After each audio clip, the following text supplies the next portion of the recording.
Initiating System 1. System 1 loaded.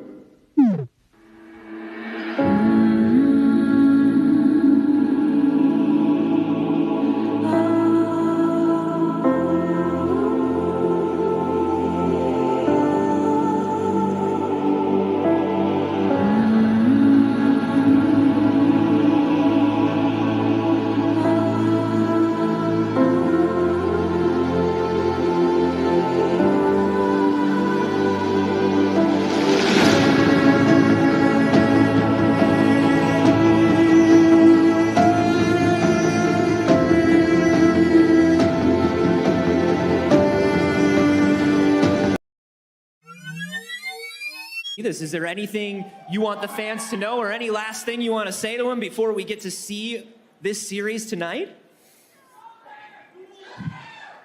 This is where the fun begins.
Initiating System 1. Warning, warning, warning, warning, warning, warning, warning.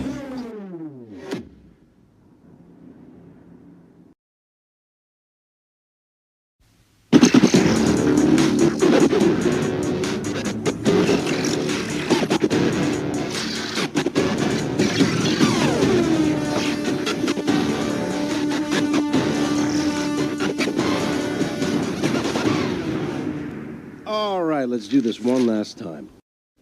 And now for our feature presentation. Hey everyone, Jenna Mike 7 here. We're back with another video, y'all. Today, I hope you guys are having a fantastic day. Yeah, so we got a lot of stuff to talk to you about. But first, also, I want to see J King. Are you there? Yes, I am here. Who are you? What do you mean? Oh, got you. Yeah, but as you can see here in the background, we'll put them down here. Oh, and put my.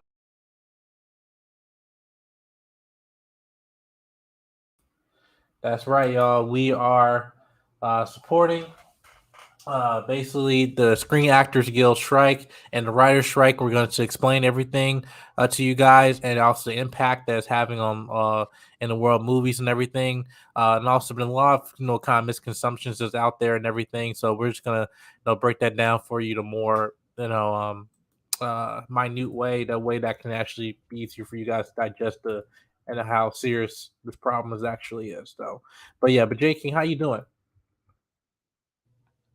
I'm doing all right. I mean, it's definitely been a lot these past couple of days since the strike has just gotten, bigger and bigger.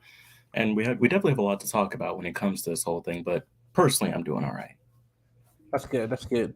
Yeah, y'all. So, if any of you guys, before we get started, make sure you guys hit subscribe button, comment, like, and share. I know we see some people there. Shout out to Mike Entertainment in the building. Shout out to him. Make sure you go subscribe to his channel too on YouTube and also on Instagram and TikTok as well. Also, thank you for Wally for showing up in the building. And also, if you're watching the pre-recording, though, thank you guys for stopping by. Appreciate y'all's support. But yeah, let's talk about the writer's strike here. So first, I'm just gonna making sure so we can explain. Is it here? You see it? Okay. Yeah. Actually, let me make that a stick bigger sign here. There we go. Yeah, so let's talk about WGA and the SAG strike and basically explain it. So I know, Jakey, you want to start off, or I can go in.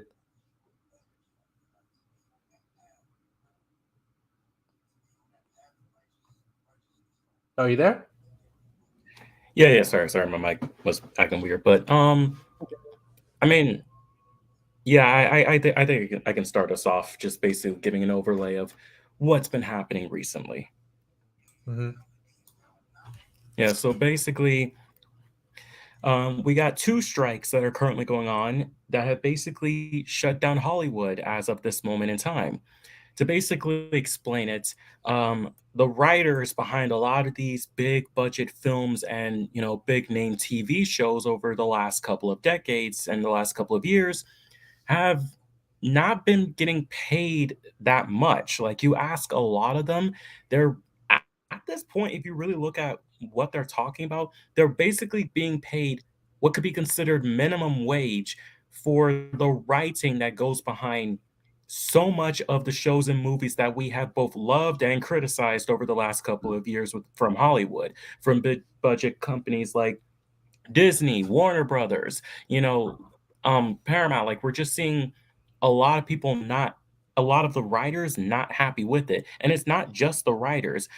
Many of the actors that aren't super A-list actors, like the Tom Cruises and the RDJs of the world, are also not getting paid like a good amount of money either, like the ones that they really should be paid, for being other characters within films and TV or even background extras. And honestly, like also going along with that, another big factor when it comes to this whole thing is also streaming. Especially since COVID, streaming has definitely changed the way that people perceive these films and TV shows, especially the films. Because if you realize, you really hear a lot these days, people deciding whether or not they're going to see a film and it be on, do I want to see it now or would I rather wait until it drops on like Disney Plus or Netflix or whatever and then watch it? For some people it's because they want to record the reaction, which is understandable. For some people it's like, I don't know if I need to see this film right now, and they wait till later, which of course affects the box office, which of course affects a lot of things. But it's that, and also the fact that these studios are not paying them. And because of that, it was first the writers that went on strike. And as of a couple days ago, it is now the actors who are also on strike as well. They are not, they put the pencils down. They got off of the sets. Cameras have stopped rolling. They are no longer, like, they've negotiated with the directors, but the writers and actors are on strike. You see the campaigns in Los Angeles. You see them in New York. You see them in a lot of places. They're not happy and they're demanding that they get paid what they should for their contribution to this industry, which, yeah, they should get paid that. They do a lot. Even if it's not perceived well all the time, they are paid. They do a lot in order to make a lot of the magic that we love for these films and TV happen. And a lot of these companies are basically not paying them right. And also, a lot of them aren't even taking this seriously. Like, I remember there was one comment from somebody saying, "Nah, we're just gonna wait until you come crawling back to us because you can't pay rent." Or Disney CEO Bob Iger saying, "Yeah, that's not really realistic, though. Look at how much they get paid a year." So yeah, that's what's Right. going on. Yeah, it gets more even complicated with it too because in the actual, excuse me, a press conference, you can see that that there was a lot of statements that are brought, to fruition and everything like that, and term not only in terms of the main factors of increasing in pay, but also in terms of the residuals that they will get in terms of streaming services and everything compared to what they would get in network television and overall theatrical movies, how they used to be for many, many years, but now in the last about 5 or 6 years or so, And especially with the rise of Netflix, and then now we have the streaming wars going on with Disney Plus, HBO Max, Apple TV, Hulu, all of those things, right? That now that these episodes are not being released by 1 week or so basis over like a 6 or 7 month period, is now just being released all at once in a very short time frame, which then that also affects their residuals and everything like that. But there's also a deeper conversation that it needs to be had here, and that goes in terms of AI, right? Now, some of the advances that we've had for many years, for those of you guys don't know, is that we have technology in terms of visual effects expanding. You can basically scan somebody and you're able to make like a tiny person into a giant football field in terms of like many crowds of people, whatever, stuff like that. They've done that in many movies before, such as like in the Trojan Wars and other movies and stuff like that, right? Or Lord of the Rings and everything. But it's something different now, because now what it is now that are basically taking not only just terms of you're scanning your entire body and everything. They're taking your likeness, your entire being and everything, right? And basically saying that we will pay you 1 day of work, um, pay you 1 day of work and scan you and everything, and then but then we as a company own the IP to that, to your likeness for for the ends of time and stuff. We can use you many times we want as background actors, whatever, and we never have to pay you a dime. Now a lot of people don't understand that background actors used to be called extras, but they want to be more respectful to that name and everything. And now you get into the conversation about, oh well, how the background actors, the extras, whatever. Well, there are many famous actors you now know today begin or start out as background actors, such as Ben Affleck, Matt Damon, and knowing that if they weren't in that situation of the not situation but opportunity to be in a Hmm. as a background actor, and instead of being scanned and everything, they will not become the legends as they are today. So Right. and it's a lot of and it's even then not even a lot of people coming out. This also affects, as if you're a union member of the Screen Actors Guild, you are prohibited in terms of promoting the film in certain ways. You Hmm. can't comment about the film, can't go to any conventions, can't go into premieres, red carpets, none stuff like that. And that is unfortunate on my end, because then it's like I'm gonna be going to Comic Con literally in 2 days, and I'll be interviewing people and stuff like that. But after this strike happened, all the interviews of people we had, in terms of most of them, has gone out the window, especially movies, premieres, and everything like that. Right? We'll still have some Hmm. screenings and everything, but we'll keep you posted. But Hmm. for the most part, most of that has gone away. And the reason why is because a lot of actors don't want to put themselves in predicament, because in Comic Con, not only that movie studios have removed themselves, such as Marvel and everyone else like that, but then actors remove themselves. And if they're there, let's say number one thing we'll be asking about is this strike, and then also you don't make any comments that are gonna bite yourself in the ass later when this is resolved. Now, also to express the severity of this is the first strike that we've had literally in about In like uh 60 years. 60 years. So it's very very amazing, and not in a way of like how great it is, just because of like this something like this is no, it's unusual. And not only that is that the fact that there's been a standstill in terms of communication, where people say, hey, we're ready to talk, and no one actually reached to agreement. Yeah, so now to the point of AI, this is what I was kind of talking about with people that on a more grander scale. Like, listen, in Westworld, these violent delights will have violent ends, right? All you guys who've done the old apps and making yourself look old, making yourself look like you're Amazonian futuristic princesses, and all, and you're lost 50 pounds or whatever, and these AI apps and Lisa and all that stuff and everything like Yeah, that. like They we got all remember how, like, there was that one AI app that everybody was using, like, I think a year ago, and they were like, don't use that. Yeah, like yeah, because there's also like many apps. I can pull them up here. One second here. Matter of fact, let me just share my screen as we're talking. Um, here, and a second, I'll share this video right here, y'all. I'm trying to see which one's the best one here.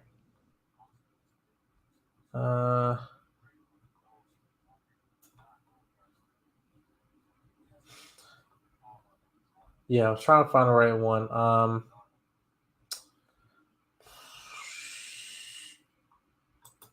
Good afternoon, everybody. I'm Duncan Crabtree Ireland, National Executive Director and Chief Negotiator for SAG-AFTRA. Yesterday, our union celebrated the 90th anniversary of the incorporation of Screen Actors Guild. During our nearly century-long existence, we've fought for and achieved countless gains for working actors. Today, we embark on a new important chapter in our union's history. Earlier this morning, the SAG-AFTRA National Board convened following 4 weeks of negotiations with the Alliance of Motion Picture and Television Producers, the AMPTP. Because the AMPTP remains unwilling to offer a fair deal on key issues essential to protecting the livelihoods of working actors and performers, SAG-AFTRA's National Board unanimously voted to issue a strike order against the studios and streamers.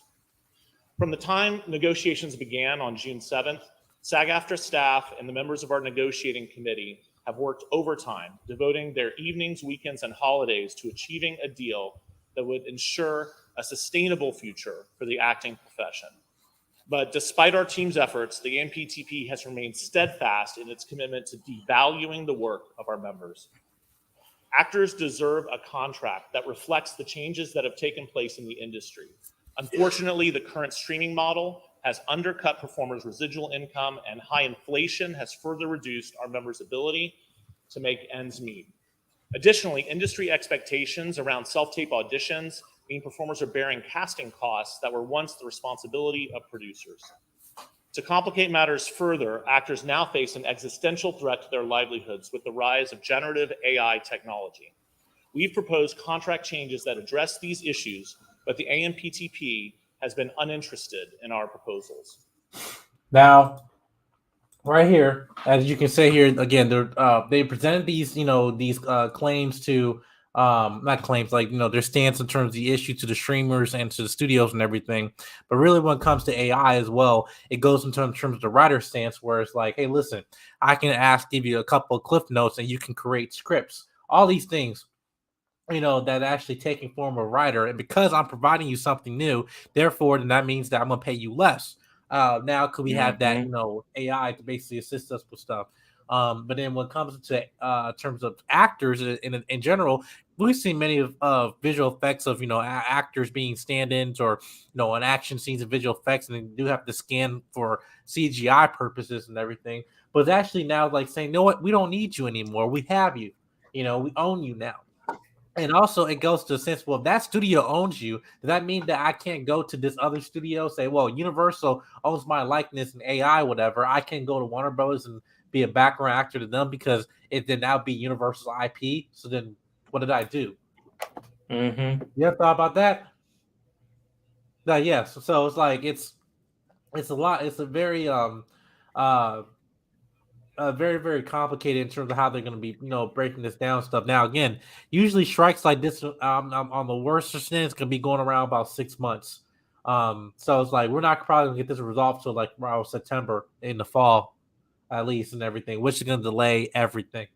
And we just came out of a pandemic, so it's just like it's just very unfortunate about this. But yeah, Right. Jake, what do you think? I mean, talking about the whole AI situation, it's really crazy because they're like, as you said, like, they can basically just copy the face and the likeness and hell, even the body size, whether they want to alter it or not, of a person or of an actor, and just basically be like, well, now we own you forever. And it's like, it almost feels in a sense like now your soul or like your being as a person now is owned by somebody. And that's not how actors are supposed to be. Like, actors are supposed to be able to take any type of work that they are wanting to and be able to go through any studio that they want to, regardless of where, say an actor is most known for being in a Disney film. That doesn't mean that they can't be in a Warner Brothers or something like that. And just the thought of using AI to basically just generate a script, I think the best way to really look at this, ironically enough, is was kind of brought up recently with Secret Invasion, because if you guys have been seeing that, the opening with that has been made with AI generated art. It's basically an imitation of art that a human can create both physically and digitally. So it's like it's basically it's not going to be the same thing. It's basically just going to be an imitation of a script that a person can create, or an imitation of background actors. It's not going to be how it has been, since acting has been a thing for a very long time, since well before most of us here have been alive. You know, it's going to be very much different, and it's almost going to feel in a sense hollow at the same time, because like there's only so much you can do what that's not necessarily going to be what it always has been in the terms of writing or acting or, you know, visual effects or things like that, without the human factor put into it. Right. And again, and a lot of people seeing this is like, I've been seeing a lot of comments of people saying, well, you know, they're not working hard enough. Well, movies suck now. Well, it's like movies not performing well does not mean to dictate someone's salary for them, you know, not getting paid for their hourly work or something like that. Right. Right. But Like even the again, in most the entertainment, mediocre movie, sorry, but like yeah, even the most mediocre movie still makes a profit. right, because you still have to pay somebody in, you know, and everything, but it's depending on what terms of contracts. But now with streaming, it's just like it's becoming, you know, more easy to push more content out, but then it's also becoming more accessible to just get writers and actors now and then pay them, you know, less residuals. Even going to Netflix, you had like some of the actors from the Orange is the New Black who've been on about 4 seasons or whatever.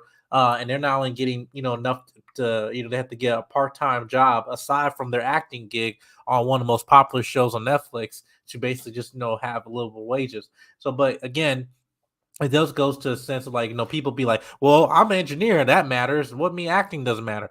Well, yes, regardless of this is just terms of in labor unions in general, you want to get paid for what you're doing. And I think that's what there's not really in the entertainment industry, there's not really a fixed thing. There was, but now that the whole environment, the model's being changed because of streaming and stuff now. Yeah, people need to have more livable wages. And again, it's really not uh basically shortening the stick on the studio's part because they have the money, you know, especially in terms of their salaries that they're getting on a daily basis is more than twice of what one of the writers is getting in a year, you know, or so. In one day of work, and one day of work of a studio of a CEO head is more than twice or double than currently what this some actors and writers are getting in a year, and even then that's not even enough for them, right? So again, it's very complicated, but my main thing really is going to the delays of these movies and stuff like that, because we're gonna get into the next topic, you know, everything on a lighter note and stuff, because we're only gonna cover two, you know, big things that happen, and everything. But yeah, some movies can be delayed and shooting down productions and stuff like that. But yeah, I want to actually go finish this video and just explain the full terms of everything. But Hmm. and one second. Because of this, the board has determined that union members should withhold their labor until a fair contract can be achieved. A strike is an instrument of last resort. We've tried for 4 weeks to reach a deal with the AMPTP, and unfortunately, they have left us with no alternative. Although we're all disappointed with the AMPTP's reluctance to cooperate, the solidarity among SAG-AFTRA members has never been stronger. Based on the enthusiasm I'm seeing from everyone, I truly believe this union has the unity and the resolve needed to fight for the future of their careers. Due to the broad nature of our membership, this strike does not affect all members of all contract areas, just those working under the 2020 TV theatrical contract. Performers working in interactive entertainment, audiobooks, music, commercials, and other contract areas will not be directly impacted. The strike will begin at midnight tonight, and all of us, union members, leadership, and staff, will be out on the picket lines tomorrow morning. Members are urged to go to sagaftrastrike.org for answers to common questions as well as information on picket locations. I'd now like to turn the microphone over to SAG-AFTRA President Fran Drescher. I don't know how the hell she became president, but that's just me. But yeah, the nanny. But anyway, but yeah, with the with this outcome and everything, we're just kind of on standby because now we're not gonna feel it now, but just in a couple months we're gonna feel this stagnant, of not content, not moving through, and everything like that, and we're just kind of left in a standstill at this point. No movies being promoted at the moment. We're just about to have a hit movie coming out. Barbie and Oppenheimer come out the same day. They literally left the red carpet when that strike actually immediately happened. So it's like Mm-hmm. it's going to be affecting a lot of things, though. But yeah, guys, we'll continue to keep you guys posted on this and everything. But make sure you also just kind of give your thoughts and opinions on what you think about this strike that's going on. But yeah, but on a lighter note, whatever. Because of this, well, not on a lighter note, but on a lighter note. Because of the strike and everything, we caused some movies and shows to stop production and everything like that, unfortunately. But for one film, before actually actually stopped production about I think a day ago or yesterday, I believe. Mm-hmm. And that is basically one of the highly anticipated movies for next year, but hopefully it'll come out next year, which is going to be uh, Deadpool 3. We got first looks, coming out, about last week, whatever. But then this Monday, Mm-hmm. or last Monday, whatever, we got we basically got a good. Hold on a second, let me pull up my screen here.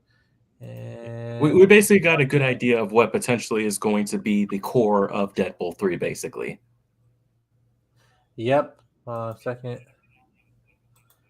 back. Yeah, and with that, I just want to share. Second. Damn, struggle streaming already. No, I'm just moving different tabs here. Mhm. Where is it? Right here. Boom.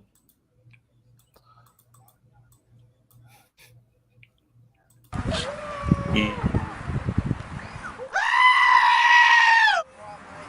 My God! Okay, it's happening. Everybody stay calm. What's the procedure, everyone? What's the procedure? Stay calm! Wait. Everybody calm down! No! Yes, that's right, y'all. We got the first look. He's the best at what he does, and what he does is finally wear that fucking suit.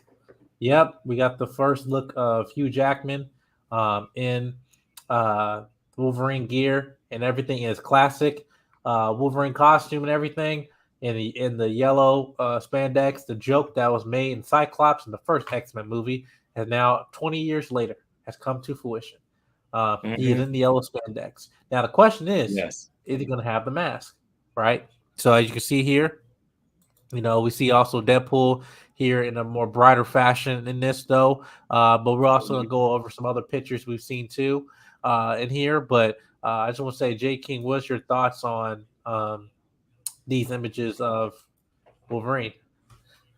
It's about damn time. Like that's really my biggest thing. It's just like when I saw this, I was just like, about time, because we've been wanting Hugh to wear the suit for so long. Of course, it didn't happen in the first 3 X-Men movies, but then they teased it at the end of the Wolverine. But then, of course, the next films after that, whenever we did, it was a gloomier atmosphere.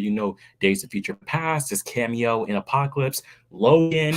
Like again, everything just shifted to the part where it was like that mask and that costume was just a tease. But now, not only do we get Deadpool in a much more brighter suit compared to the last time in Deadpool 2, which it was very muted and then burnt, but now we finally get him in the suit. I know a lot of people will probably be like, okay, yeah, where's the mask? And also, is it be like, a sleeveless version? Because the costume's usually known for being sleeveless, and Hugh Jackman has been, for returning to this role. Maybe, I don't know. I say mask. I say if there is going to be a mask, it maybe might not be in the scenes we've seen so far, but I definitely think that, especially given Deadpool's nature and given that this is an MCU film, that he'll most likely have the mask and hopefully wear it for more than just one scene.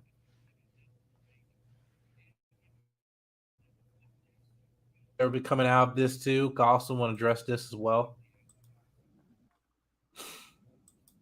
So here you see a 20th Century Fox logo in the background here, but you don't know what it actually means, right? Well, Just looks about it is that there droid. probably might be. destroy, which is 20th Century Fox logo, the company that used to own the X-Men. Now X-Men is owned by Disney, and look like this film about to go meta and actually make a joke out of 20th Century Fox oldness, and then which also might possibly hint at Deadpool killing the Fox Marvel universe, and going around destroying that entire timeline. For those of you guys know, Deadpool kills the Marvel universe is one of the most popular Deadpool stories out there. And it's probably an opportunity because of the multiverse and everything that they might do this. And present that this film is right before King Dynasty and Secret Wars and stuff like that, it would not be surprised this is going to be a multiversal movie, and that this Wolverine might be one of many Wolverines we might see. But yeah, but I just want to see. So, what is Not your only thoughts that, but on we it? also have the. Well, I mean, I was gonna say, like, not only do we have him in the suit, yeah, there might be the teases of other Wolverines. Like, heck, they might do a blitz of like all of the suits that he's worn in the past. But you might be right about this being a multiversal movie, because not only do we have him, we also got the confirmation that Elektra from the Ben Affleck Daredevil movie will also be within this film, reprising her role, which is funny because the two of them were just in that Adams Project movie like two or so years ago. But yeah, she's going to be in this as well. So I definitely think this could be some sort of like last hurrah for the Fox universe stuff, with of course X-Men and Fantastic Four, which anyone from like the two versions of the Fantastic Four movies, like this could definitely have a lot of, this definitely have a lot of Hey, J.K., yeah, you're glitching. good. Yeah, J.K., you're glitching, man. That old world. Can you hear me? I think you're glitching, man. Yeah, I hear you. Yeah, I'm just saying your video, whatever, just lagging, glitching. But yeah, so yeah, there's many different story points. I feel this is a combo cover of Deadpool kills the Marvel universe and everything. This is across many different heroes such as Iron Man, Spider-Man, the Phoenix, all the people and everything like that. But with this film, what they have the opportunity to do is basically kind of unravel the multiverse in a way that Deadpool can, right? Because he's meta, right? But having Elektra, having Jennifer Garner coming back as Elektra, right? That is something that is very, very interesting. I don't know what that means. Now, there have been some theories that have been happening online, and I'm actually going to address a few of them here. Right, hold on a second. Can you hear me? Is that now I can hear you? Yeah, you're breaking up. Okay. I don't know what that was. Yeah, what I was basically saying was that no Wolverine back, but we also have shit. Are you there? Can you hear me? You there, J. King? Yeah, I don't think you can hear me. Okay. Just make sure you get your camera right and everything. But yeah, with this, there's been a lot of like theories that's going around with Deadpool, especially when it comes to saying that it's going to be involving the events that happen in Doctor Strange, Multiverse of Madness, where Wanda is killed the entire Illuminati. All right, are you there? No, you still lagging. But yeah, one of the I'm trying to bring one of the leaks here, images here. So that Scarlet Witch might possibly, be returning in this film.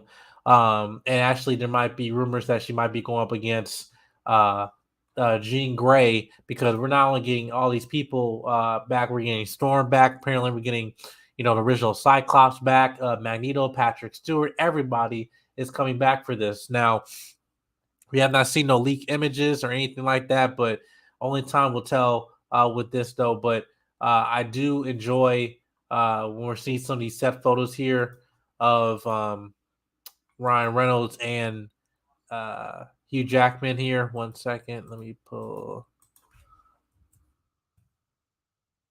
right here. Yeah, so yeah, I'm actually digging it though. Yeah, okay, there's a bit of a glitch. Okay, all right, cool. But yeah, so yeah, I'm actually like really digging to the images, and again, I like seeing the suit in motion too. Like, I mean, there's a lot of things here that it can make it really look ridiculous, but no, it works. But it's a bright comic book, yellow and everything, and I'm all here for it. But again, some of the theories is happening is that that we're gonna have Jean Grey. Okay, are you there?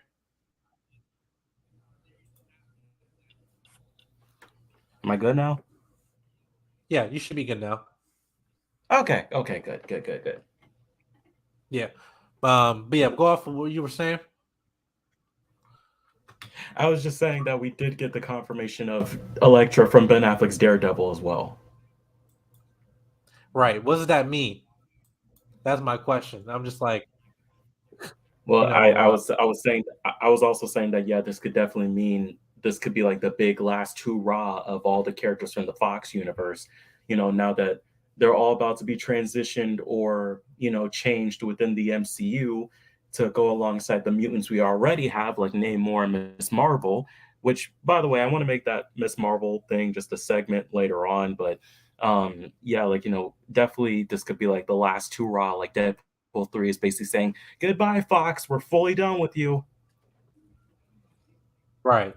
Yeah. I don't know. I'm just because I'm just saying like how far are they gonna go? 'Cause I'm thinking where they're fighting right now is probably in the void where we saw Loki. You know, I could definitely see where that. where timelines or other stuff been pruned, and which that'd be a perfect place for him to be. Um, but I yeah, mean, hell, there probably are going to be a lot of Loki connections, especially given he was messing with time at the end of Deadpool 2. It's very much easy to see that the TVA will just basically be like, okay, goodbye. yeah, yeah, might possibly, but and oh, I'm trying to bring the Electra. Um, Hell, maybe all the characters. Imagine if all the Fox characters got pruned, and that's why we could see them all. right, yeah, this is where this is Jennifer Garner back in the glory days. That Electra when I was like a kid. I actually liked the Electra movie. That is me, but yeah, but Really? actually, I thought listen. I thought as a character, she had good physique and everything, and just like it was. Yeah, I like. I can agree with that. I can agree with that. Yeah, yeah. So, but now and also the rumors gonna get Ben Affleck also come back as Daredevil too. And there's possibly there might be the new version, the Illuminati seek revenge for that, for Scarlet Witch killing. That version of the Illuminati. There's rumors that we're gonna have Ian McKellen and that Liz Olsen is going to be there, and that Magneto will be her father in that universe. So there's a whole bunch of things going on. I don't know. Mhm. Um, Anything but could happen in a multiverse. yeah, and I think there's a reason why they actually showed this this image here because 1 second. Yeah, the reason why they showed this one image is because they knew the fact that they were gonna go on strike, and so they just want to at least get something. Hey, listen, this movie's coming out, and we're gonna give you guys something so way that when we come back, then go full throttle. Now the question also becomes like, is he gonna be sleeveless and stuff? Now listen, I'm actually fine if he doesn't, have his sleeves and everything, because I know he was dealing with something with skin cancer, so it's like, hey, they might just want to do something to cover him up, But yeah, I'm actually just cool with this, whatever they do with this. But looking at this, there might be, I'm hearing the rumor might be multiple suits or versions of him, so I'm here for it. But yeah, Maybe, I hope so. yeah. But let us know your thoughts on this, and let us know in comments down below. Now, changing topic here from Marvel to DC here. Now we know that going to be a Superman movie coming out called Superman and Superman Legacy coming in 2025. We got our new Superman, Mm-hmm. Dave Cornsweet. and I've got the woman who plays Lois Lane. Yeah, so we got our Superman and our Lois Lane cast, right? But Not just them.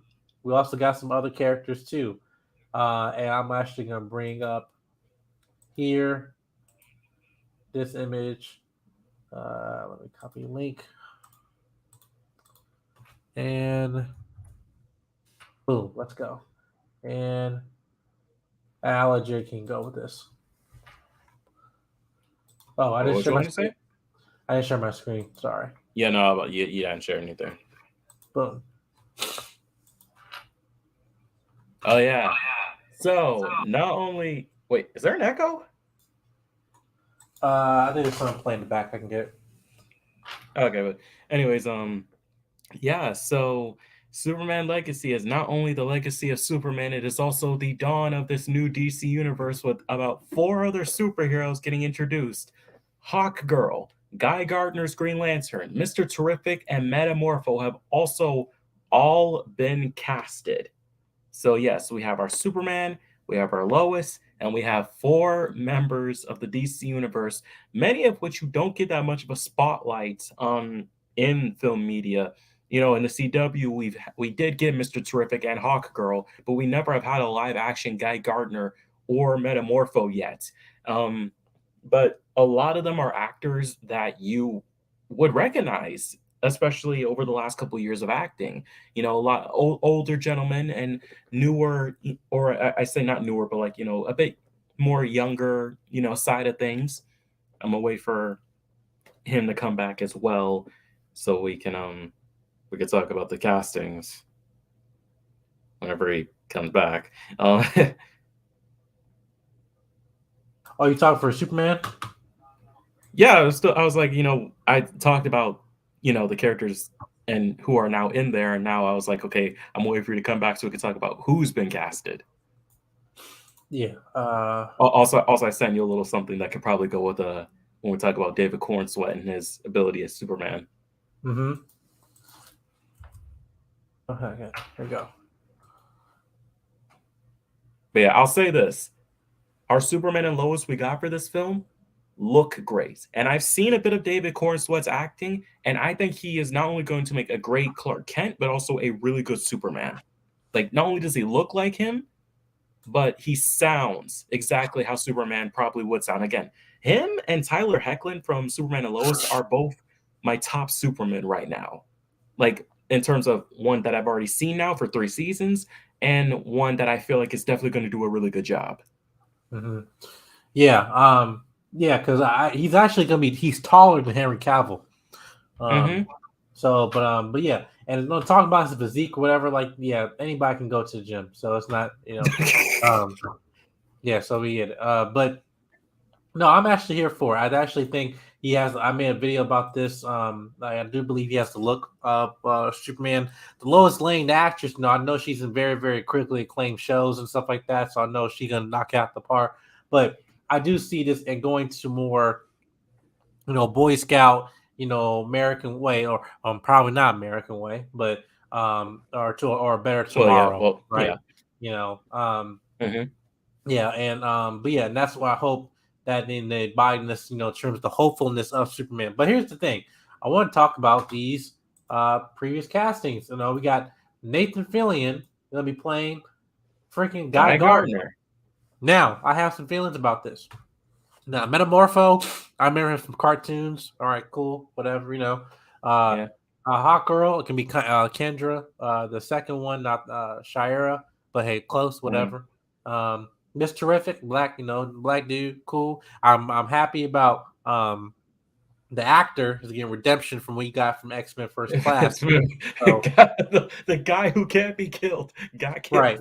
So I'm happy for him. You know, Miss Terrific's one of the smartest DC characters all time and everything. So yeah. But then in terms of like, and before Guy, I'll just say as well, like Metamorpho, his actor, we saw him in the CW. I think he could do a really good job as him. And then Isabella Mona, who I think the last time we saw her was Dominoes.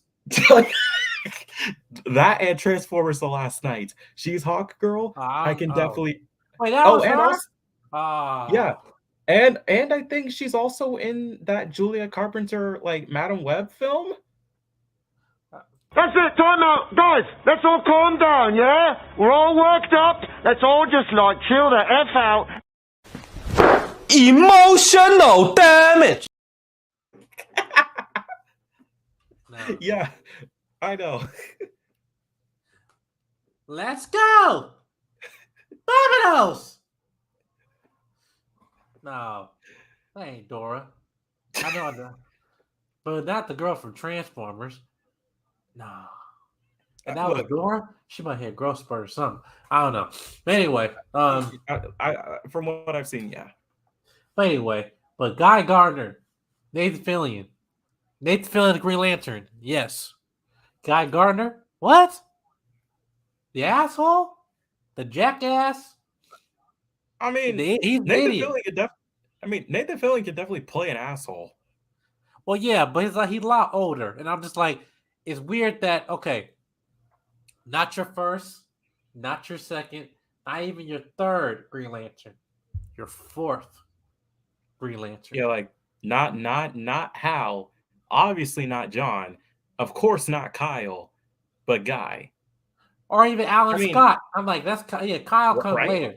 But yeah, but no. I mean, like Hal and John do exist because we still have the Lantern show, but it's like, yeah, it is weird a little bit. I'm just like, okay, how old they're gonna be, and I don't know. It's like I'm fine with everyone else except for Nathan Fillion. I'm happy for him being Green Lantern. I'm okay with it. I'm cool. His personality, I can get. The age, I'm a little bit scratching my head out because you have a 30-year-old or 32-year-old Superman, and you're gonna go against or a 40-year-old Green Lantern, but not just any Green Lantern. It's Guy Gardner, the idiot. I'm like, maybe it's Guy Gardner Sr. No, that's what Rick Flag and mess. No. But yeah. Yeah, I don't know how I feel about that. I mean, first of all, I'm just happy to see another Green Lantern. Okay, I'll just say that. So the fact that if Nathan Fillion gonna be a Green Lantern, period. Okay, I'm here for it. But I was like, we were almost there. We could have had him as Hal Jordan. But I think that James has something in store, whatever, that make 10 times better. So, I'm worried about it. I just want to see his character in action because one thing I actually do love the fact that they're more adding to like the legacy of characters. Like, for example, like even though I didn't like Black Adam, I did like the fact that it was one small scene. Is with Atom Smasher.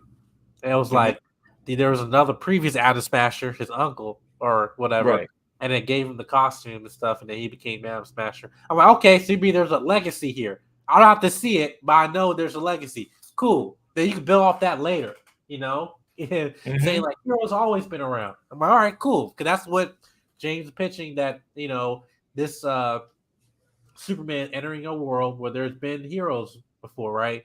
So then what happens when this type of one comes into it? I'm like, all right, that's interesting, and that's a way to play off of it. I just hope it's not another Black Adam situation. I don't think it's going to be. I definitely see where you're coming from with that, but I think it's going to be handled a lot better than what Black Adam did. Because, yeah, in this sense, as many of us know, like, Superman was the first superhero, like, period, not just of the DC universe, but the first superhero, period.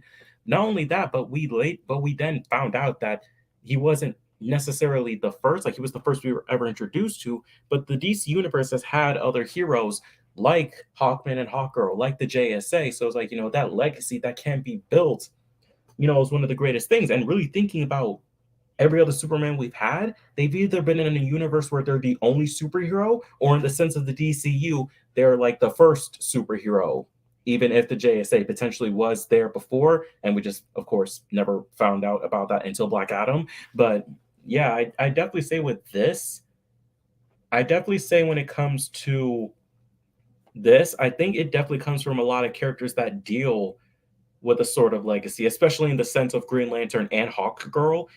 Again, we still don't even know what the plot is of this film. Like, this is technically the beginning of this new universe that has had superheroes already, but we still don't know what the plot of this film is, who the villain is, or anything like that. We haven't even gotten casted Lex yet.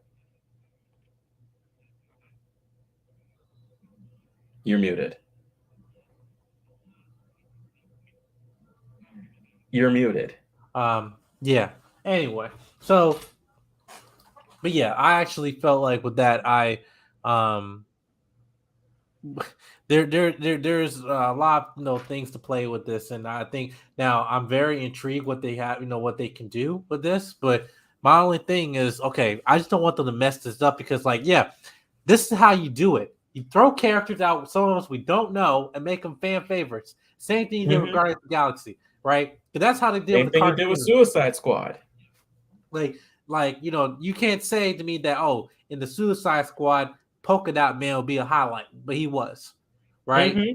So it's like, listen, Ratcatcher was a highlight. right, exactly. So you could do this with top tier or at least mid to low, like or C-list heroes, or and stuff like that, and then they can still be in the environment when you bring the heavy dogs come in and everything. Cool. That's how you bring in the Watchtower and multiple different heroes in the same league and everything. That's what we're trying to get to. But so you throwing random characters out there, okay, cool, but do it with purpose. Right. And but it's weird that with Marvel, you're throwing characters like some of us really don't know, but like with Cosmo and other stuff like that, we didn't know who he was, everything like that. But then when he came out, like, all right, we like Cosmo, Raccoon, all of the Guardians of the Galaxy was not even a big franchise, but we got name brand heroes and we're not utilizing them. So it's like, yeah, you have a freaking Green Lantern. Let's go, right? You got a black man with T-spheres. Go ahead. Hot girl, cool. Another one. And listen, and then you already got your female representation. We got a female heroine. We can have two leaguers like it is in the original. We can have Wonder Woman and Hot Girl. Boom. Yeah, this is literally about to become Justice League Unlimited live action now. I'm telling you, if they do this, I'm gonna cry. I'm not even kidding. If they build a lineup, because the question is this: I don't know if it makes sense to have a Justice League movie with two Green Lanterns in the team. I don't know about that, especially if it's not the roster, like the initial roster. Because obviously, when they add, oh yeah, we can have multiple, whatever. But like, yeah, if they have like in terms of the lead character, be have John, and then you get Martian Manhunter up in there, and then whoever your new Flash going to be, not Ezra, whoever your new Aquaman going to be, not Jason. I don't care what he says. He's Lobo. But yeah, so yeah, but I'm actually happy with this though. I'm really happy with this though. Yeah, so only time will tell with this though. But yeah, we'll keep you posted there, everything though. But other than that, I just don't know any other thing we need to talk about. Can I go on a bit of a the whole Miss Marvel thing. So I guess this can be just a bit of a minute of me discussing just what has recently happened comic book wise. Because as you guys of course know, later on this year we're gonna have the Marvels. It's most likely still gonna be coming out this year in November. But you want to know how Marvel Comics decided to kind of get us prepared for that? Well, they killed her. Basically, just to explain, she hadn't had an ongoing for a minute. Then she joined the currently divisive ongoing Amazing Spider-Man series and got killed. And we all saw where this was coming. Even though, like, this previous week, there wasn't an issue dedicated to her funeral called Fallen Friend Death of Miss Marvel, and we saw the Marvel Universe mourn her, both as Kamala and as Miss Marvel. We knew it wasn't going to be long before she would get brought back because, I mean, the statement goes, unless you're Uncle Ben or Marvel, you don't stay dead. So it's kind of crazy that literally a couple days ago, we can announce that not only is she coming back, she's also no longer an Inhuman, but now a mutant because the mutants are, they kind of have this resurrection thing going on right now. Read the current X-Men stuff. It's been pretty good. But they have this whole resurrection process now. And because of the fact that she's best friends with Cyclops, it makes sense he's going to try and resurrect her. But now as a mutant to, of course, connect it to how it is now in the MCU. But I will say the great thing about it is that Aman Vellani, who plays Kamala in the MCU, is writing this brand new Miss Marvel run, which is called Miss Marvel: The New Mutant. So I guess we'll see how it goes. I think it comes out in August or September. But I am at least excited to see that. But of course, it is a another note of like, trying to make the comics more like the movies. Because hell, look at the Guardians of the Galaxy pre-movie. They looked, especially Star-Lord, they looked very different until the movie came out. Just saying. Yeah. I think it's actually a good idea for Mon Vellani. First of all, I think that's a good opportunity for her. She's writing her own comic book. I don't know. We actually had an actor playing the character actually writing a comic book that their characters in. I never heard of that. I don't think it's happened before. Many actors have become writers, but I don't think it's been like this before. Yeah. Looks like what about that? Hey, where's my thing?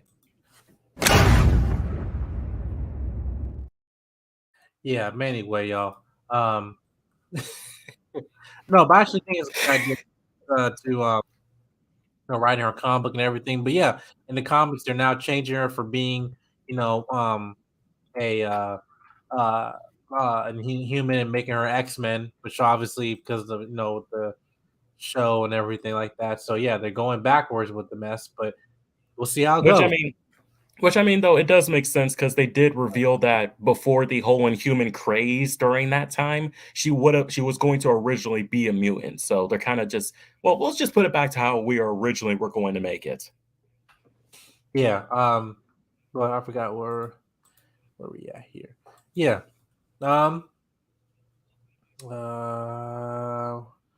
Copy image link. Boom, boom, boom, boom, boom, boom, boom, boom, boom, boom, boom. And boom. There we go. Yeah. So I'm in the close one. And yes, this modern entertainment and media is doing Hollywood. Yeah, I mean, as you can, there's a lot of things that's going on right now, like with messages and stuff like that. So, I don't know. I just I get it, but with the Miss Marvel though, I think what they're trying to do here, I think might be also a good opportunity for her. Just as a as an artist, as being a creator and everything. But but I actually want to address something that with this picture right here I have up here. There's now you see Haley Atwell in there. So basically, there's a lot of actors has been coming out about having issues how they've been betrayed within Marvel recently. And really, it had to deal with Multiverse Madness, which I told you is Multiverse of Weekend or something like that. A multiverse in distress. So for one, you had what's her name? Elizabeth Olsen. She's talking about how that she wanted to she wanted the whole mutant thing to be resolved and say, hey, am I mutant, am I not? I want to know what you're doing to X-Men so I can know. All right. And then not really give her a clear answer, that's what I thought they were going to say in Multiverse of Madness. But nope, not going to do that. Haley Atwell, she did Captain Britain very, very well in the Marvel's What If, but then she do live action and they basically kill her ass like that. So so there's a lot of actors is not liking how they perform. You have Chris Hemsworth who didn't like his portrayal of Thor: Love and Thunder, which I hated. And he seemed like, I don't want to know if I want to come back unless it's for for good. Unless it's a whole different direction. Like he wants it to be completely different from then and the previous ones.